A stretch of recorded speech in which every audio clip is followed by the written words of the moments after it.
Hello everyone, আসসালামু আলাইকুম। কেমন আছেন আপনারা সবাই? আশা করছি আল্লাহর রহমতে আপনারা সবাই ভালো আছেন। আলহামদুলিল্লাহ, আমরাও আল্লাহর রহমতে ভালো আছি। অনেক দিন পরে আবার একটি ব্লগ নিয়ে আপনাদের মাঝে হাজির হয়ে গেলাম। আমি লিনা, ঢাকা থেকে বলছি। লিনাস ওয়ার্ল্ডে আপনাদের সবাইকে স্বাগত জানাই। আশা করব একটি লাইক দিয়ে আমার এই ভিডিওটি কন্টিনিউ করবেন। তো অনেক দিন পরে কিন্তু আমাদের ঘরে বাজার এসেছে। আলহামদুলিল্লাহ, অনেক খুশি আমি, কারণ শীতের সবজি তো এমনিতেই মজা লাগে খেতে। তারপরে তো অনেক দিন পরে, প্রায় 3-4 সপ্তাহ পরে আমাদের ঘরে বাজার এসেছে। তো এখানে নিয়ে এসেছে যে 2টা ফুলকপি, ধনিয়া পাতা, কাঁচামরিচ, পেঁয়াজ, কাঁচামরিচ না, পেঁয়াজ, আলু, সিম, এগুলো আসলে নিয়ে এসেছে। তো এতটুকু বাজার হয়তো বা অনেকের কাছে অনেক কম হতে পারে, আমাদের কাছে না অনেক বেশি। তো আমি কিন্তু অনেক খুশি এমনিতেই যে বাজারটা অনেক দিন পরে এসেছে সেজন্য। তবে এর মাঝে আরেকটি কথা বলে নিই, এই বাজারটা আসলে অনেক দিন আগের। বর্তমানে কিন্তু আমাদের এখন আবার বাজার ফুরিয়ে গেছে, তাও কিন্তু 2-3 সপ্তাহ হয়ে গিয়েছে বাজার নেই। তো যাই হোক, অনেক দিন আগের ভিডিও আপনাদের সাথে শেয়ার করছি, কারণ এর মধ্যে তো আর কোনো ভিডিও আপনাদের মাঝে শেয়ার করতে পারিনি যে কোনো সমস্যার জন্য। আশা করব সবাই আমার ভিডিওটি সম্পূর্ণ কন্টিনিউ করবেন, মানে ফুল ওয়াচ করে দিবেন। আর আমি কিন্তু এর মাঝে সময় সুযোগ মতো অনেকের ভিডিও দেখেছি, যারটাই পেরেছি তারটাই দেখেছি। আর এখন আশা করি কন্টিনিউ হব। তো যেহেতু অনেক সমস্যা আমার আর কি এমনিতে, তো সব কথা আস্তে আস্তে বলবো, এতটা বলাটা যায়ও না।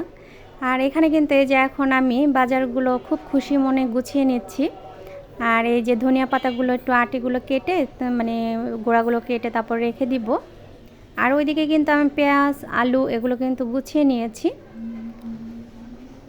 তো আজকে রান্না বেশি কিছু করব না, করব সিম আলু ভাজি আর ডাল রান্না করব, এই পর্যন্তই। কারণ মাছ বাজার এটা হয়নি, সেজন্যই আর কি। আর মাছের কোনো কিছুই রান্না করব না, এখানে আমি সবজিটাই রান্না করব। এই ফাঁকে কিন্তু আপনাদের ভাইয়া ধনিয়া পাতা দেখে তার কিন্তু অনেক লোভ লেগেছে, মানে সে মুড়ি ভর্তা খাবে। আর আপনাদের ভাইয়া কিন্তু ধনিয়া পাতা অনেক বেশি পছন্দ করে।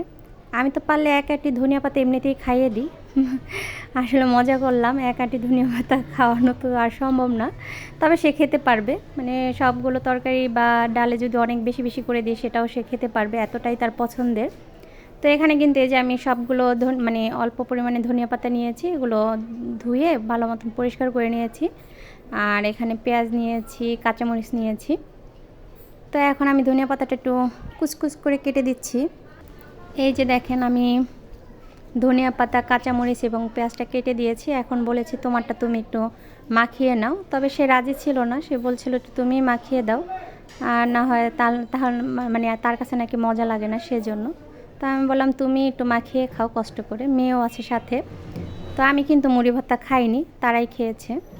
আর এখন আমি ধনিয়া পাতাটা মানে পলি ব্যাগে রেখে দিয়েছি ফ্রিজে রাখার জন্য।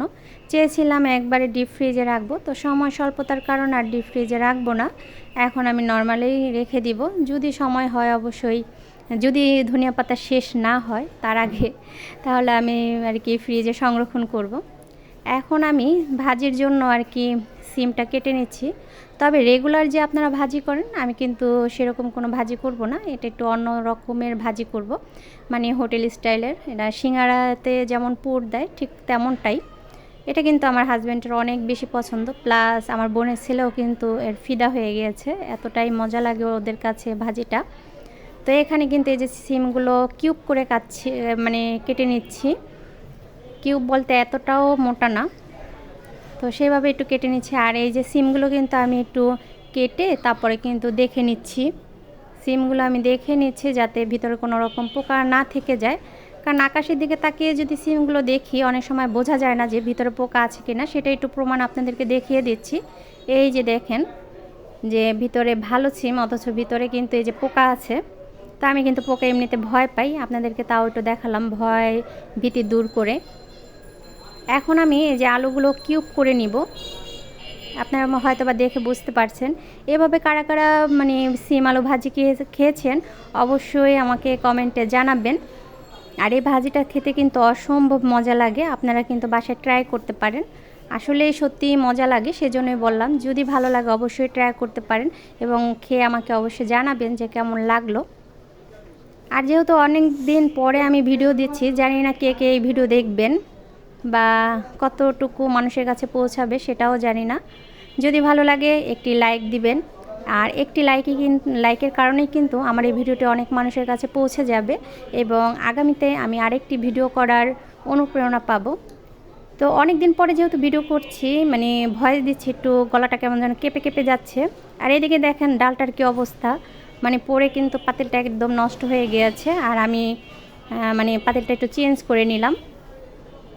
তো কী কী রান্না করলাম সেটা একটু দেখিয়ে দিলাম, বললাম এবং দেখালাম। এই যে আলু আর সিম ভাজিটা করেছি, আর ডালটা। আর আমার টিনটিনে যে বসে আছে, বিকেলবেলা বিনা দাওয়াতে কিন্তু আমরা বিয়ে বাড়িতে চলে গিয়েছি। আসলে এটা আমার বোনের বাসায় গিয়েছিলাম, ওখানে যেয়ে দেখি এরকম বিয়ে, তো একটু ভাবলাম যে ভিডিও করে নিয়ে আপনাদের সাথে শেয়ার করি। কোনো দাওয়াত না, কোনো কিছুই না, ভালো লাগলো। ঢাকার বিয়ে, ব্যান্ড ছিল সেজন্য। তো এই পর্যন্ত যারা আমার ভিডিওটি দেখেছেন তাদেরকে জানাই অসংখ্য অসংখ্য ধন্যবাদ। আল্লাহ হাফেজ, আসসালামু আলাইকুম।